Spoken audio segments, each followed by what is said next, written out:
하겠습니다. 주변에 계신 분들과 이렇게 인사하겠습니다. 이제 닫힌 문을 여시기 바랍니다.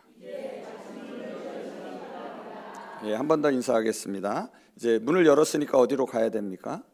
예, 세상에서 부활의 증인으로 사시기 바랍니다.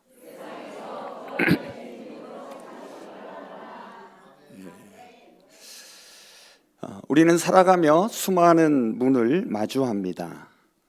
쉽게 열리는 문도 있고 두드려도 열리지 않는 문도 있습니다. 기대와 설렘으로 들어서는 문도 있지만 때론 상실과 두려움으로 스스로 잠가버리는 문도 있습니다. 예수님이 부활하신 후 예수님의 제자들도 그런 문을 마주하고 있었습니다. 세상으로부터 자신을 숨기기 위해 그들은 문을 굳게 닫고 있었습니다. 닫힌 문 너머로 소문이 들려옵니다. 무덤이 비었고 예수님이 살아나셨으며 목격자들도 있다는 이야기들입니다. 하지만 모든 것이 어지럽고 혼란스러웠습니다.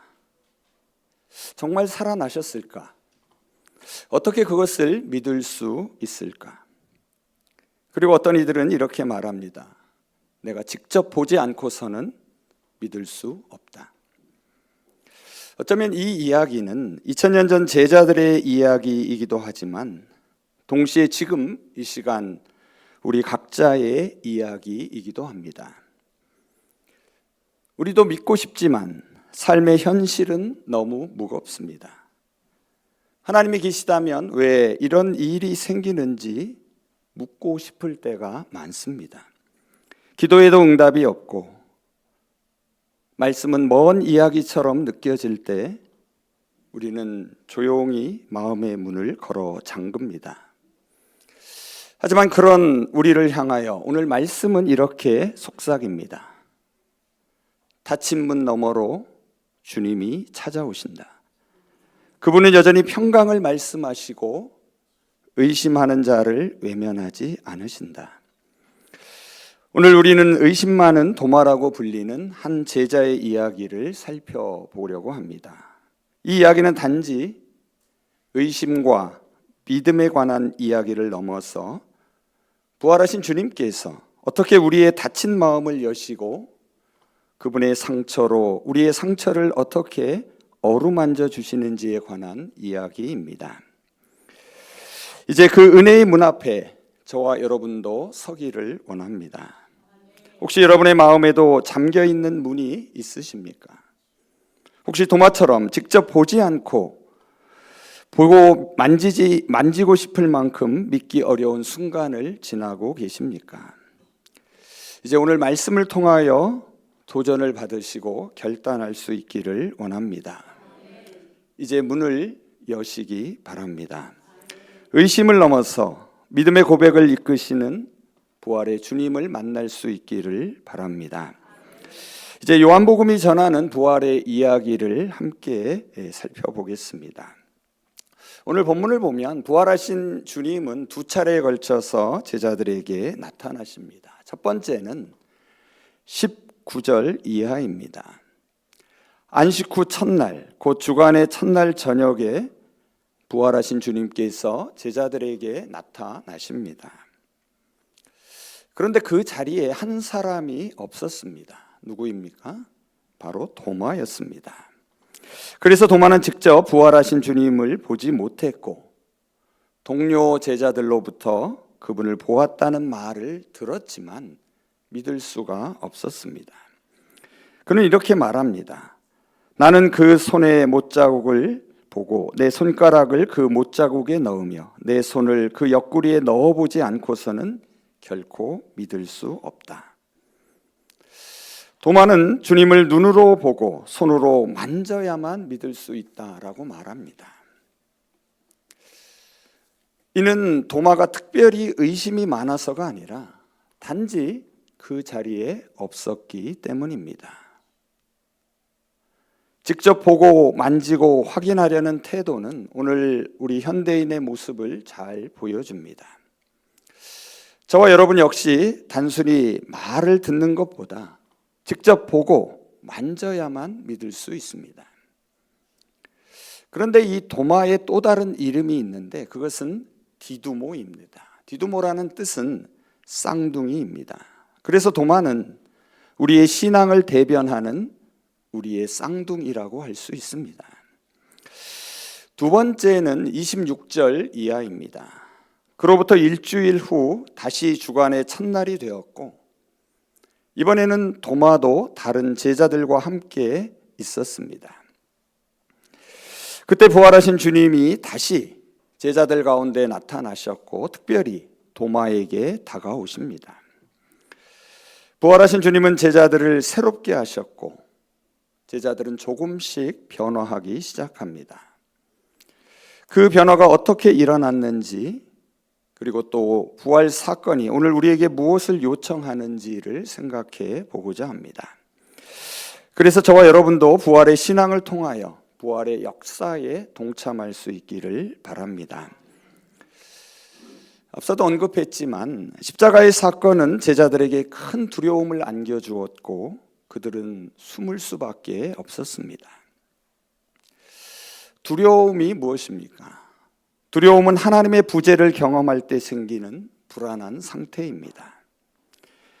지금 현재 자신에게 일어나는 일의 의미를 도무지 알 수 없고 미래를 예측할 수 없을 때 우리는 두려움에 빠지게 됩니다.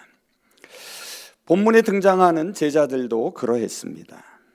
3년 동안 믿고 따랐던 예수님께서 허망하게 십자가에서 죽음을 맞이하자 그들은 충격과 슬픔 속에서 문을 잠그고 숨었습니다. 두려움은 그들의 마음의 문을 닫아버리게 했습니다. 십자가의 충격은 그들에게 상처를 남겼고 용기를 잃게 했으며 삶의 방향을 잃어버리게 만들었습니다. 바로 그때 부활하신 주님께서 제자들에게 나타나십니다. 닫힌 문을 뚫고 그들 가운데 오신 주님은 두려움으로 굳어버린 마음을 두드리며 용기를 주시고 삶의 새로운 방향을 제시해 주십니다. 부활은 십자가의 상처를 치유하는 사건입니다. 고통이 영광으로 바뀌는 신비이며 죽음에서 생명의 길로 삶의 방향을 바꾸는 원동력입니다. 부활하신 주님과의 만남이 제자들을 새롭게 만듭니다. 먼저 주님은 두려움 가운데 있는 제자들에게 평화의 인사를 건네십니다. 너희에게 평강이 있을지어다. 이 말씀은 두려워하지 말라라는 의미입니다. 그리고 손과 옆구리를 보여주시며 바로 나다라고 말씀하십니다. 그들에게 용기를 주시고 닫힌 마음의 문을 활짝 열게 하십니다. 그리고 제자들은 마침내 부활하신 주님이 바로 십자가에 달리셨던 예수님임을 알게 됩니다. 오늘 본문을 보면 두 가지를 통해서 이를 확인하게 됩니다. 첫째는 예수님께서 건네신 평화의 인사입니다. 너희에게 평강이 있을지어다. 이건 특별한 인사가 아닙니다. 이는 그들이 3년 동안 매일 들었던 친숙한 인사말이었습니다. 그래서 이 인사말을 들을 때에 예수님께서 여전히 자신들과 함께 계시다는 것을 확신할 수 있었습니다. 다음 둘째는 예수님의 손과 옆구리에 남겨진 상처입니다. 이것이 바로 그분이 십자가에 달렸던 예수님이심을 보여줍니다. 놀랍게도 상처가 부활의 증거가 됩니다. 제자들은 이제 안심하고 기뻐합니다. 익숙한 인사와 선명한 상처가 그들의 두려움을 기쁨으로 바꿉니다. 평범한 인사는 위로가 되었고 상처는 용기가 되었습니다. 주님은 다시 한번 평화의 인사를 건네며 이제 제자들을 세상으로 보내십니다. 21절을 한번 보시기 바랍니다. 예수께서 또 이르시되 너희에게 평강이 있을지어다. 아버지께서 나를 보내신 것 같이 나도 너희를 보내노라. 여러분, 부활의 삶을 산다는 것은 부활하신 주님께서 실현하신 일을 이 땅에서 실행하는 것입니다. 23절을 한번 보시기 바랍니다. 너희가 누구의 죄든지 사하면 사하여질 것이요 그대로 두면 그대로 있으리라. 여러분, 이 말씀을 들은 제자들은 과연 자신들이 이 사명을 감당할 수 있을지 고민했을 것입니다. 저와 여러분도 이 말씀을 들으면 막중한 책임감에 압도될 수밖에 없습니다. 하지만 주님은 제자들이 이 사명을 감당할 수 있다고 확신하셨고 이 사명을 반드시 해야 한다고 말씀하십니다. 선택이 아니라 명령입니다. 물론 우리는 이러한 의문을 가질 수 있습니다. 죄를 용서하는 것은 오직 하나님만이 하실 수 있는 일이 아닌가? 맞는 말입니다. 하지만 주님은 이제 그 용서의 일을 제자들을 통하여 이루시겠다는 것입니다. 예수님은 이미 십자가에서 용서와 화해를 이루셨고 이제 그 일을 사랑하는 제자들을 통하여 계속 해 나가시려는 것입니다.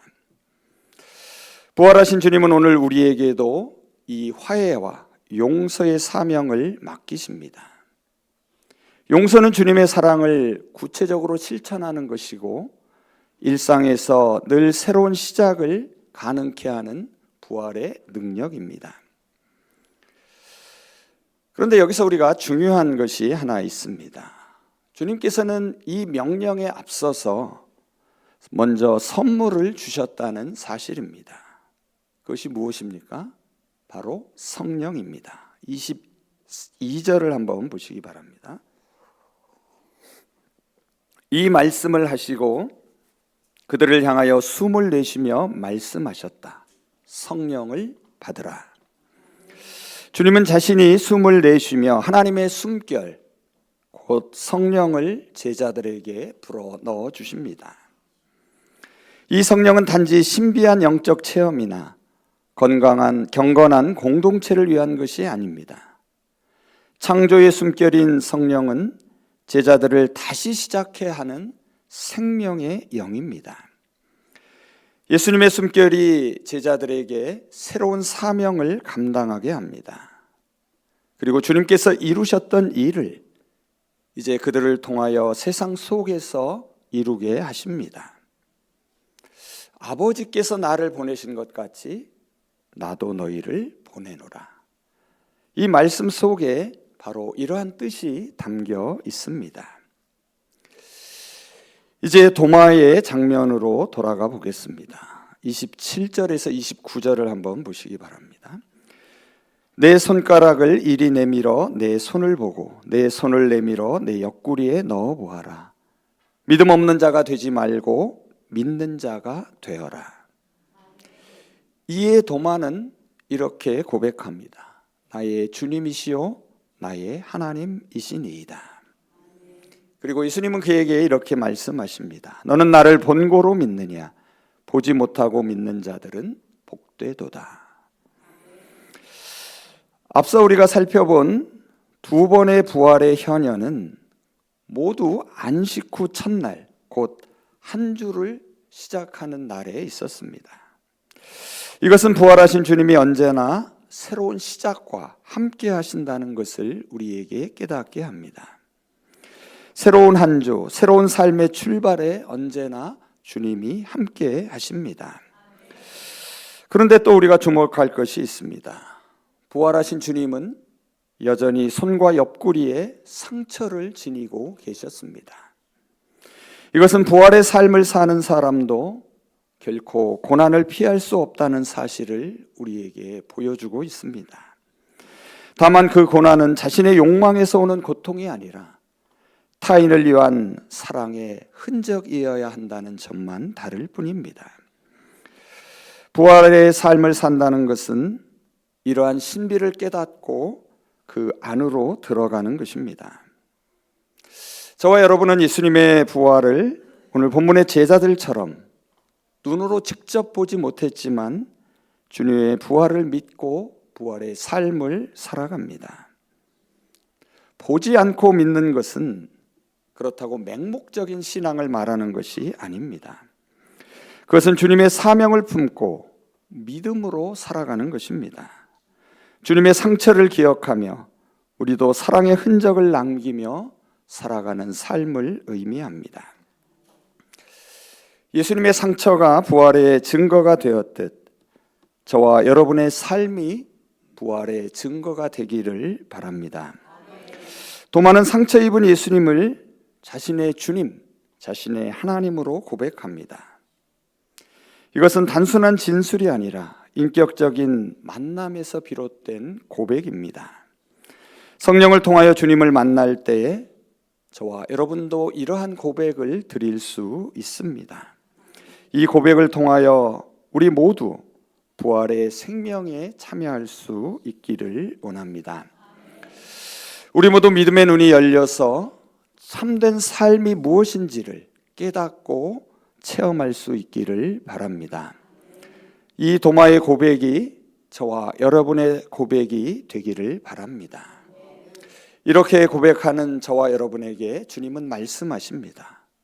보지 못하고 믿는 너희가 복되도다.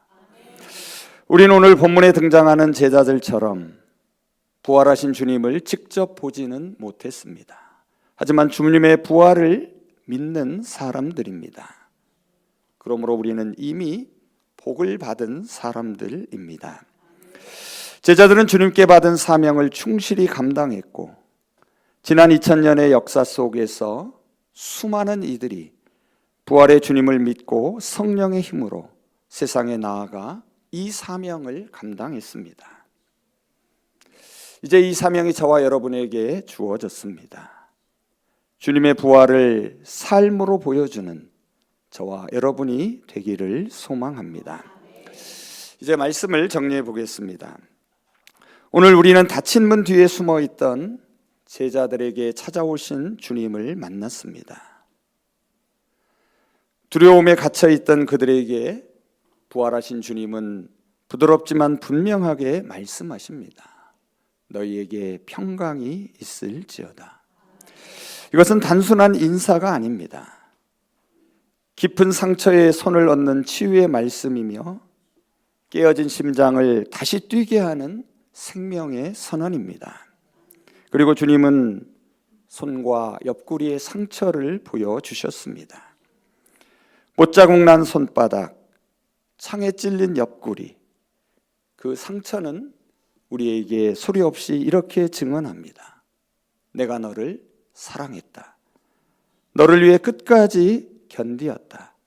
그리고 지금도 너를 위해 여기에 서 있다. 의심하는 도마에게도 주님은 책망 대신 사랑으로 다가가십니다. 이리 와서 보아라. 만져보아라. 의심하지 말고 믿으라. 그 순간 도마는 무너져 내립니다. 그리고 온 몸으로 외칩니다. 나의 주님이시여 나의 하나님이십니다. 사랑하는 여러분, 이것이 바로 신앙입니다. 상처를 보면서도 사랑을 믿는 것, 찢긴 옆구리 사이로 열려있는 생명의 문을 발견하는 것, 그리고 무릎을 꿇고 내 삶의 진짜 주인이 누구인지를 고백하는 것, 이것이 바로 믿음입니다. 혹시 지금 여러분 마음이 두려움에 다치고 상처에 묶이고 의심과 외로움으로 굳어버렸습니까? 주님은 지금 이 시간 말씀하십니다. 너를 두고 가지 않겠다. 너에게 평강이 있을지어다. 우리는 보지 않고 믿는 사람들입니다. 흔들리는 세상 속에서도 보이지 않는 주님을 붙들고 살아가는 사람들입니다. 그리고 주님은 그런 저와 여러분을 향하여 눈물 섞인 미소로 말씀하십니다. 너는 참으로 복되구나. 사랑하는 여러분, 이제 결단할 때입니다. 주님의 상처를 외면하지 마시고 그 속에서 나를 향한 사랑을 읽어내시기를 바랍니다. 주님의 평강이 들어오도록 이제 닫힌 마음의 문을 여시기 바랍니다. 보지 않아도, 이해하지 못해도 여전히 신뢰하는 믿음으로 일어서서 세상으로 나아가시기를 바랍니다. 이미 주님이 저와 여러분을 보내십니다. 사랑하라고, 용서하라고, 화해하라고, 다시 일어나 세상을 밝히라고 하십니다. 부활하신 주님은 지금도 살아 계십니다. 그분의 상처는 오늘도 우리의 희망입니다. 이제 온 마음을 다해 고백하실 수 있기를 바랍니다. 나의 주님이시여 나의 하나님이십니다. 이 고백이 여러분의 오늘을 붙들고 여러분의 내일을 이끌어가는 불빛이 되기를 소망합니다. 성령 하나님께서 우리 안에 부활의 숨결을, 부활의 생명을 날마다 새롭게 불어 넣어주시기를 바랍니다. 부활의 삶을 오늘부터 담대히 살아내시기를 소망합니다. 살아계신 주님이 여러분과 함께 계십니다. 이제 부활하신 주님이 우리에게 들려주시는 말씀을 들으며 설교를 마치겠습니다. 예수께서 다시 그들에게 말씀하시기를 너희에게 평화가 있기를 빈다. 아버지께서 나를 보내신 것 같이 나도 너희를 보낸다 하셨다. 이렇게 말씀하신 뒤에 그들에게로 숨을 내뿜으시고 말씀하셨다. 성령을 받으라. 도마가 예수께 나의 주님, 나의 하나님하고 대답하니 예수께서 도마에게 말씀하셨다. 너는 나를 보았으므로 믿느냐? 나를 보지 않고도 믿는 사람은 복이 있도다. 아멘. 기도하겠습니다. 닫힌 문 너머로 찾아오신 주님, 두려움 속에 숨은 저희에게 지금도 평강이 있을지어다 말씀해 주심에 감사를 드립니다. 상처난 손과 찔린 옆구리로 사랑을 보여주신 주님, 그 흔적 앞에 저희도 나의 주님이시며 나의 하나님이십니다 고백하게 하여 주시옵소서. 주님, 저희의 의심과 상처 위에 믿음을 심어주시고 보지 않고도 믿는 복된 자로 살아가게 하여 주시옵소서. 성령님, 지금 저희에게 숨처럼 오셔서 부활의 생명, 평강의 능력을 부어주시고 이제 저희를 세상으로 보내시어 사랑의 사명, 용서의 사명을 감당케 하여 주시옵소서. 예수 그리스도의 이름으로 기도합니다. 아멘.